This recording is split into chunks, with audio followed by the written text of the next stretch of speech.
Today's topic is going to be digitization.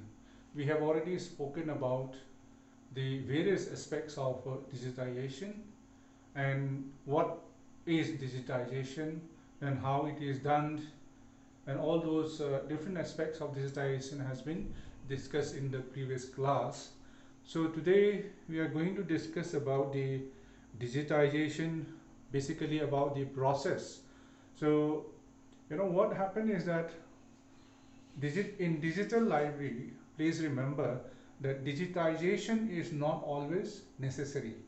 Only uh, when you have printed materials that is not available in digital form, or it is not available anywhere, wherever it is accessible is not there. Okay, so the your material, your printed material, unless you digitize it, it is not going to be available or procurable from other sources. Then that is when we basically go for digitization. So what is digitization? Digitization is simply a conversion of the printed material, as far as documents are concerned, printed materials into digital form. Okay, that is what we do with digitization. We are converting some uh, non-digital materials into digital form. In case of books, what happened is that we scan the pages. Okay, digitization sometimes also is known as scanning. So as far as books are concerned, what we do is that we scan the pages and then we convert them into digital files. So that is the process of digitization. That is what digitization is about. But the thing is that it is not as simple as that. Sometimes, in order to digitize, we need equipments, we need scanners, we need softwares. Okay, we need software to edit and then make it even look better. So we need infrastructures. Okay, so because of that, digitization involves many things. And basically when we are talking about conversion, the equipment or the scanner that we are going to use are usually not very easy to procure, in the sense that most scanners which are worth its name are, in terms of our standard of the I mean, in relation to the library fund we have, the equipments are usually pretty expensive. Many libraries do not have the means or the funds to procure the scanners. That is one basic problem. And so this scanning, as we said, is simply converting, okay, converting something which is not in digital form into digital form, so that we can store it in our system and then we can make it accessible. Now we may, there are various reasons why we should be scanning. As I said in the beginning, as long as you have the digital copy which is already in, if you have a copy which is already scanned, which is already in digital form, and then it is in pretty good format, then there's no need to go for scanning again. Suppose that your printed book that you are thinking of scanning is available in digital form, then probably you should consider procuring that instead of scanning. Many times that turns out to be a better option. Okay, so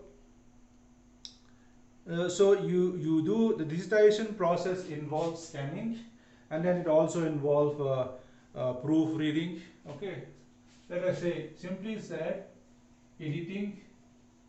Okay, by editing I didn't mean that we are going to change the context, the contents. We are not going to do anything with the content. Rather, we are simply looking at uh, the format, whether it is readable, okay, whether there are the thresholds are uh, big enough so that the contents are properly accommodated, okay, and then you in short you conform to the standard that you are keeping, that the quality should be like. Sometimes a scanned document can be very pretty dark because the original document itself is not very in good condition. It's already very dirty. Books can be very dirty when it is kept for a long time. So if that is the case, then what happens is that your scan result is likely to be in a very bad shape. So in that case, what you to do is that there are softwares to make uh, the outcome, or the dark uh, outcome of the scan look a little bit better. So we have to think of those things. That is what we are saying, editing or reformatting, so that every page is readable and every page is pleasing to the eyes, so that because of uh, the quality of the scan, the users are not discouraged to read the material. Then the next important thing is that metadata. Okay, so simply by scanning, if you have say about 100, 50, 20, 30, and then up to maybe 100 books, you may not need metadata because those can be kept in the folder and then you can just go through by looking at the title alphabetically. Now the thing is that when you have thousands of materials in digital form, it is necessary to have metadata, which is the equivalent of your library catalog, because without this metadata you will not be able to search. This metadata is not only for searching, but it's also for management of the digital object.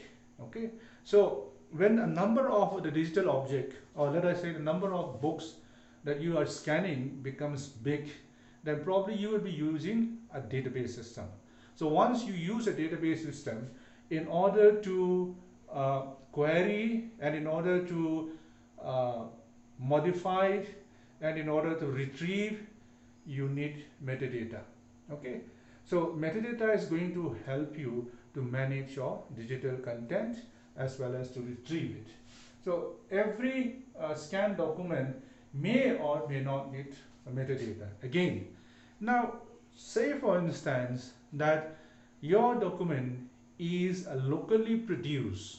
Okay, that means it is produced from your institution, and then this is for the first time, or it is for the first time this document is being digitized. Okay, so since you are the first to digitize, or the document is available only in your institution, chances are that ready-made metadata will not be available. So you will be required to assign proper metadata. Okay, but if it is a document or a document which is already available elsewhere, somebody have already digitized it, then probably you can procure those metadata from those publishers, or maybe those who have already digitized it. Okay, so as far as digitization is concerned, we digitize it because there is no digitized copy. Okay, nowhere there is no digitized copy. That is why we are digitizing it. So the chances of assigning metadata also is always with that, comes with that. Okay, so at the end, after you have scan it, you do some format editing, and then you assign metadata, then your whole text is complete. Okay, if it is a book, your whole book is ready along with the metadata. So that is the simple process of scanning.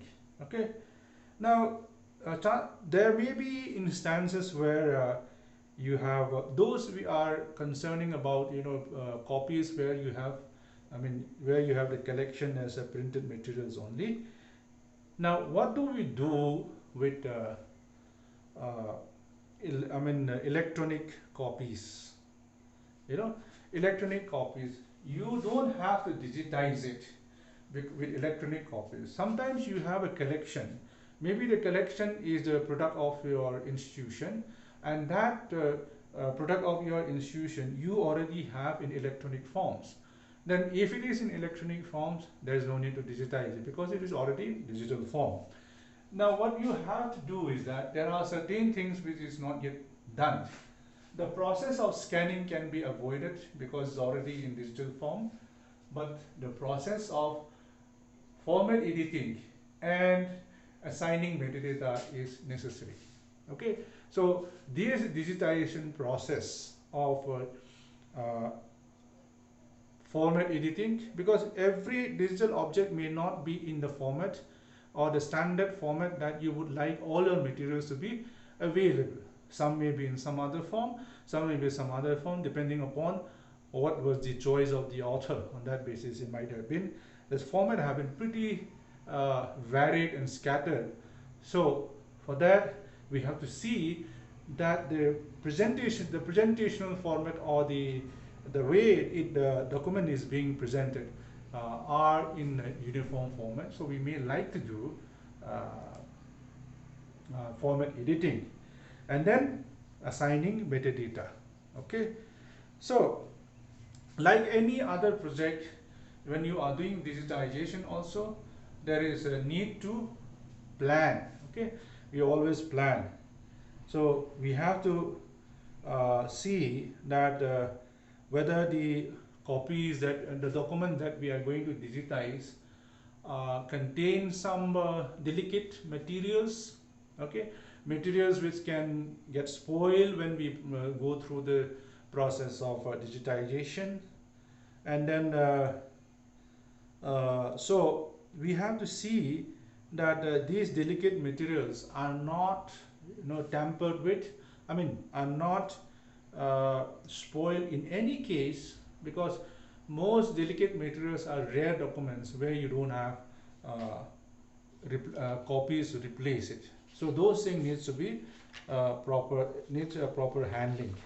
Okay, so now let us look at what to digitize. Okay, this is a very fundamental question, what to digitize. Just because that we are starting a digital library project doesn't mean that we should go on and then start editing everything, started digitizing everything. We have to prioritize, okay, our requirements. We have to prioritize what we need to digitize, why we want to digitize it. Okay, otherwise there is no point in digitizing anything that is available in print form, and then tomorrow you digitize it and nobody use it. Okay, it's useless. That it will be a very futile exercise where resources are wasted. Okay, so there are various reasons why people want to digitize documents. So many reasons are there. I will give you some of the reasons. Okay, some few reasons why we want to digitize. Why digitize? So one of the reason, very common reason, is to preserve. Okay, preserve the document. So one reason is to preserve the document from being damaged, or the other maybe to make it more accessible or reuse it. Okay, there are so many reasons. I'm just giving some simple reasons which are very common. Okay, so to preserve means to allow people to read this document, fragile document in most cases, without damaging it. Any printed materials, when it is exposed many times to the users, when people keep on accessing it, including papers, then what happens is that the physical condition deteriorates, and then after some time it's no longer usable. So that is, we don't want that, we want to avoid that. And then to make it more accessible means to serve existing users better. That means to make the users uh, not only search the catalog but also access the full text online. Okay, by suppose I mean in any digital library we search, and then when we found it we go to the full text. So we are making it more convenient for the users to access the full text as well. So, or to bring together scattered materials, or which has been kept in different places, and we group them together as a collection. So this is what many times people do in a digital library, that the collection has, the material has been everywhere. So in order to form a collection, they bring it together. Or maybe there is some special request from the administration from or some funding agency. So the other thing is that to reuse it is to convert documents into different formats, for example like image formats, so that it can be used in a slideshow. People want to use that, and then to adapt to content for different purpose. Maybe we want to convert it into text material so that it can be, the content of the text can be used. So we have to see, taking these examples, why to digitize it. There are so many reasons, but we have to ask why to digitize it. Okay, so is it really necessary to digitize it? Then the next thing is what to digitize.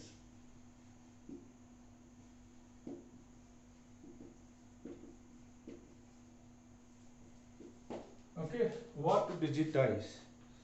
Now, like I said, just because that we are starting a digital library doesn't mean that we have to digitize everything. But we have to see that what should we digitize. In the collection that we have, the printed collection that we have, there are so many materials are there. So among that, what are we going to digitize? So in order to understand what to digitize, we need to ask some fundamental questions. The first thing is that, is it worth, okay, is it worth digitizing it? I cannot, some useless junk is digitized. You end up spending so much resources, and the value of that particular material that you digitize is zero. Then there's no point in digitizing it. So you have to see, is it is there I mean is it worth digitizing? Before we go into that, there is one important thing that most digital librarians face in the process of digitization. Usually digitization comes from a request, that somebody somewhere is requesting for digitization. This is a very pretty, very tricky situation.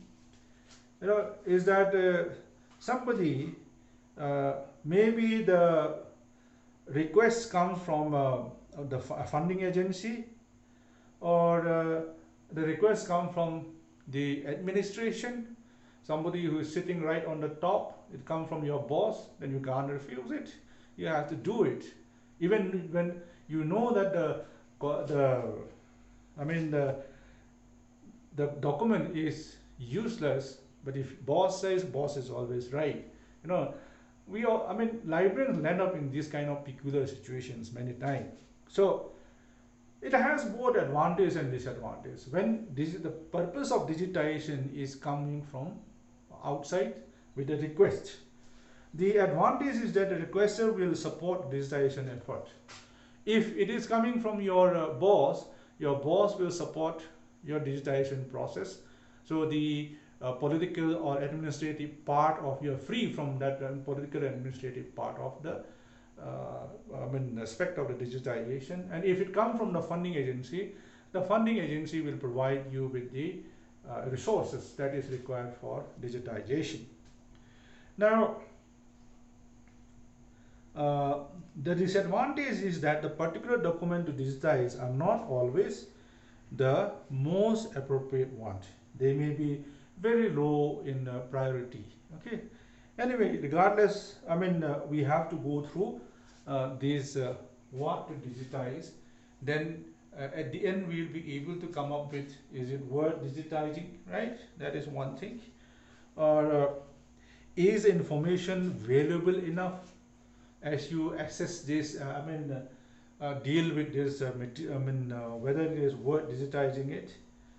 All and unique documents which can easily be damaged, allows people to use document without handling. These documents, sometimes called heritage document, definitely needs to be digitized if they are worth. Or you can ask questions like, are there electronic copies already available? Okay, is it worth digitizing? You'll be spending so much of our resources, and then a cheaper version of the digital copy is already available, then there's no point in digitizing. Then you have to see who will use it. Okay, who is your users? Who is going to be your users? Who is going to use your digital collection? If there are only a few users, mm, for example, say 20, 30 scientists, maybe 10 scientists, 5 scientists, or 10 researchers, 15 researchers, 20 researchers.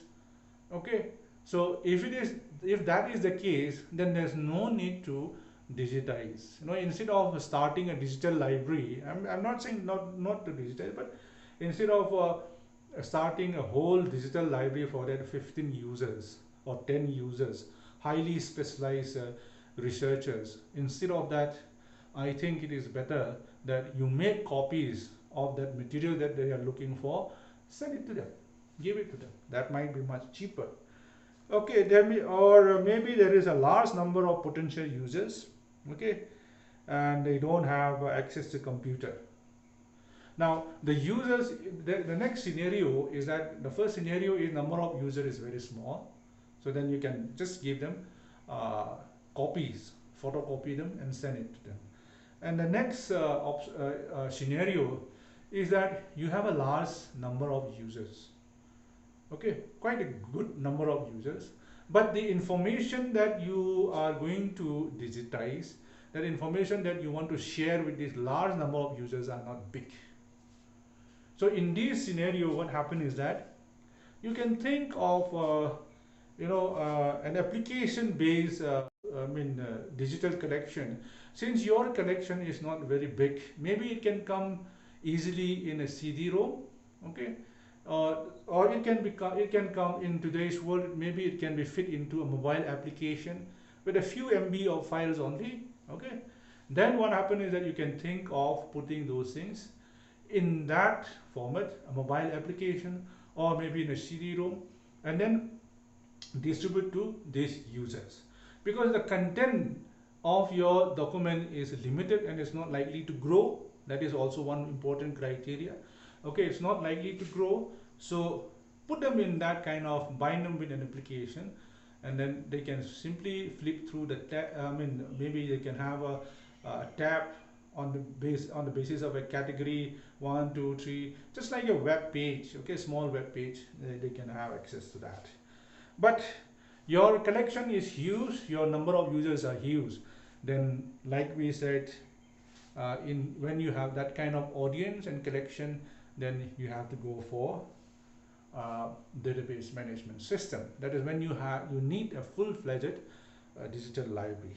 Okay, so the next question is that, did the documents form a collection? Are the documents a collection? Okay, sometimes if you look at the collection of documents, then a group of documents, you will see that they form a collection in the sense that they form a focus area. Okay, they have a focus theme. All the documents seems to be in a focus area, or they are by written, or they are the product of the same author. Okay, or the same author or same authors, group of authors. Probably they are working in one particular area in this group of authors, and they are writing, and then it is among themselves that these things are there. So it may be possible to okay, if that is the case, then we have to recognize that this is a focus theme, or this makes a collection. You know, when we talk about collection, collection depends on how broad we define the collection. Now, if we take collection in the broader sense, then most digital libraries are a collection. Okay, has a focus collection. If it is about agriculture, for example, the focus is on agriculture. So most of the collection on the digital library will be about agriculture. Or if it is about physics, quantum physics, for example, then the content of that particular digital library will be mostly content physics. So this is what happens, is that most library in some way have a focus group, just like a university library focus on the university faculty and the university students, though that with a wide variety of collection. But most digital library have a focus thematical subject based focus. Okay, so that we have to see, then that is what is going to distinctively define your library collection. Okay, then is it easy to digitize a document? Ease of digitization. Okay, is it difficult or is it easy to digitize? Now sometimes it's easy to convert. For example, white clean paper is easy to digitize. Color or damage thin paper is difficult to digitize. Simple layout single columns is easy to digitize.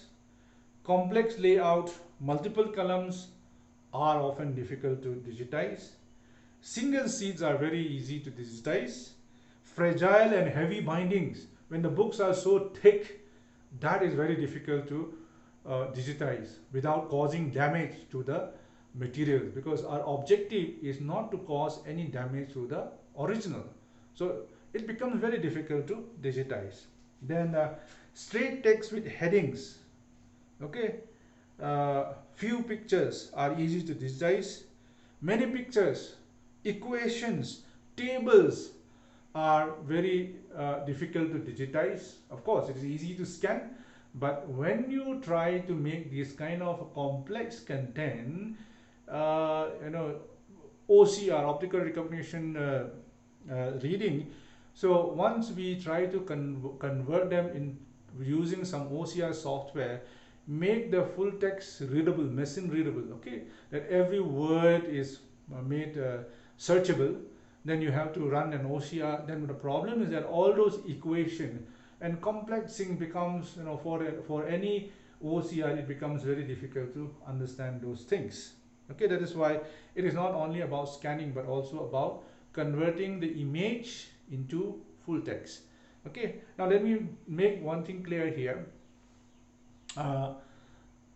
Digitization is a process of scanning we said in the beginning.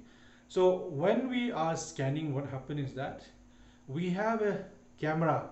Okay, so some digital camera is simply taking pictures of the pages that we are scanning. Now if we store them as it is, then what happens is that they are simply pictures. So what happened to pictures? The computer will treat those pictures as pictures, image. Treat them as image, not as text. In order I mean, to make the computer treat those image files into text file, we need to convert them into text file. So that is when we run OCR and then convert every word, okay, every sentence into a text file. Okay, so the difference is that let me give you a simple example. You have sometimes, you know, you have PDFs, two types of PDFs. One PDF you can put your cursor and highlight it and even copy the text. The other PDF you cannot put your cursor, it will be only pointer, you cannot highlight it, you cannot copy it. So the second one is a picture PDF. The first one is a text PDF. Okay, so that is the difference. Now what is the difference between the two? The picture PDF, you cannot search words, you cannot count words. Okay, but in the textual PDF you can search words. Probably you can also count depending upon what application you are using to count. Okay, so these are the two things, the two different things. In a digital library, what we want is that we want full text access, full text search. We are talking about searching the full text, right? Suppose I'm using a word to search the full text, then the application should be able to tell me how many times, that my search engine should be able to tell me how many times that particular word occurred in that particular text. That way I can think, you know, in a 1000 word, the text I'm looking for, there is at least 100 times it occurs. That means probably it's the, very relevant. The word that I'm looking for occurs 100 times in a 1000 word document. Okay, so that is how it is done. That is why OCR is necessary in the process of digitization. But sometimes people skip that part. They rely only on the metadata, searching only through the metadata.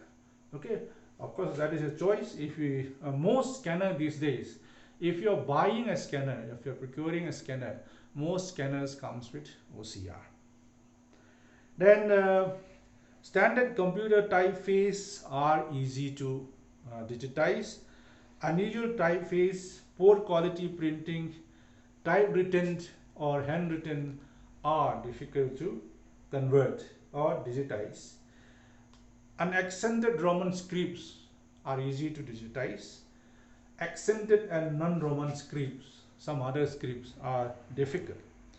So if you have a lot of documents that are hard to digitize, probably if you may think again that if these are so difficult, it's going to be time consuming, then you may re-evaluate the word of those documents. Okay, then you also need to understand how many pages. Okay, how many pages are you going to digitize? So the number of pages is more important than number of documents. Now instead of me saying that I have 1000 books, I want to digitize 1000 books, that is very wild and inaccurate as far as digitization is concerned.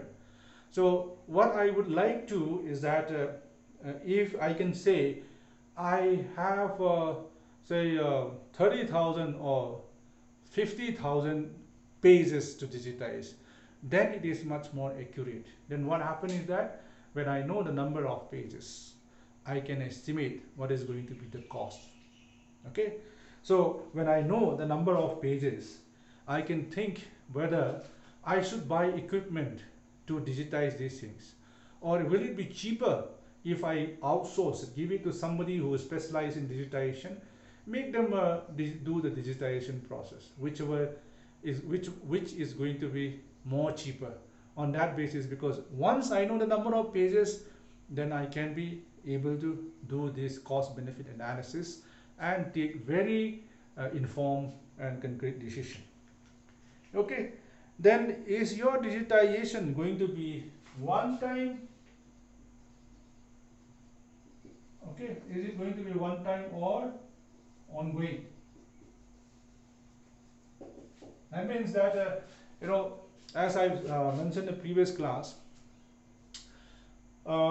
you have a limited number of collection that is still in printed form, and then after that you don't expect that you're going to do digitization, because once you have this much of digitization done, this printed collection done, the rest of the material that you will get it in digital form. You're going to tell your users, your suppliers, those who are contributing to your digitization, digital library, to give in digital form.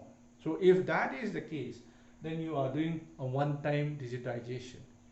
Or you expect that the printed materials are likely to come again and again, then you are doing a continuous, ongoing digitization process. So the difference is that if you are doing an ongoing process, you need equipment. If it is, you may have to purchase scanners. Okay, you may have to purchase OCRs. You may have to purchase some other editing softwares based upon what is your digital collection. If it is about text editing, software may be required. If it is images also, then you need some kind of image editing software. Video, audio, then you need audio visual editing software. Okay, so if it is one time, then you can just simply outsource it to someone who is doing it professionally. They will do it for you with a, and then once it is completed, your digitization is completed once and for all. Okay, so that is one important decision. Okay, then what about copyright and security? Okay, copyright and security.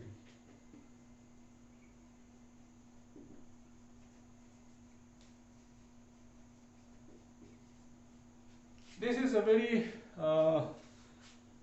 pertinent issue. Now the problem is that in the process of digitization, these things are coming in between. Okay, copyright issues.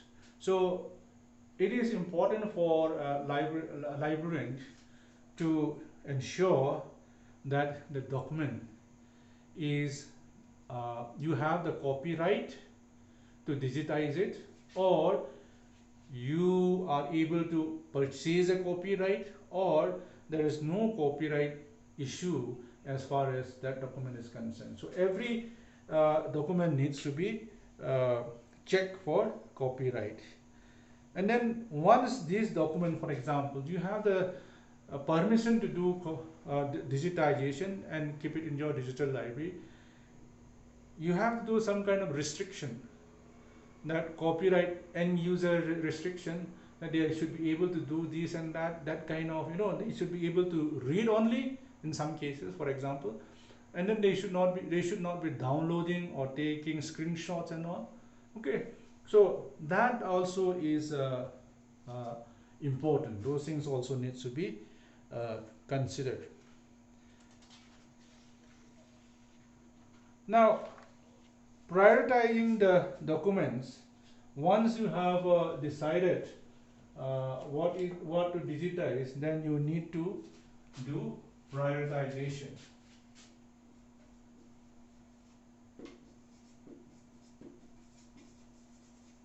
You have to prioritize it. Okay, so which documents should be included? Based on these numerous questions, then you can think of prioritizing your documents. So you can think of document, the value of the document, the user demand, whether it fits into your collection or not. Is there the difficulty involved with the digitization?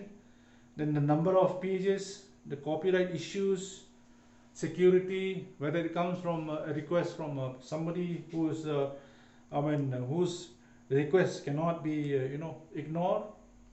Okay, so based on this, you can think of, you have a set of documents, you can group them into different sets, and then on that basis you can do ranking. Okay, based on those criteria that we have just mentioned, you can do ranking, and then which one ranking maybe from 1 to 3 If it is priority is high, then you give 3. If it is low, then you give 1. If it is somewhere in the middle, you give 2. And at the end, your set of documents, this set, next set, next set, your sets of documents will have different value of priorities. On that basis, you can begin with the highest priority, then you can go to the next priority, next, like that. Okay. So I'll be giving you the some seed on how to prioritize this digitization, in the process of digitization, how to prioritize your collection. Those things also will be given. So in the process, we have been discussing so many things about digitization. So we said digitization is a process of converting non-digital materials into digital materials, and then in between we also add that these may be make a textual, not a simple picture file, but as make a picture, a text, a searchable text. Okay, the full text searchable documents. Then we have to think of whether our digitization are worthwhile, is it easy to use, okay, does it form a collection, and so on and so forth. And then in the end we said that we have to make a priority based on we set of based on the set of documents. This set of documents, for example, textbooks, or research reports, seminar papers, like that. We can make a priority list and then give some scores based on the criteria that we discussed, and then on that basis your digitization can take place. And in the process, let us not forget that we also mentioned that digitization can be done in-house. If it is going to be ongoing process, is all advisable that is done in-house. But if it is going to be a one-time process, then it's better that we outsource it to professional agency. So with that, we have come to the end of today's class. Thank you so much.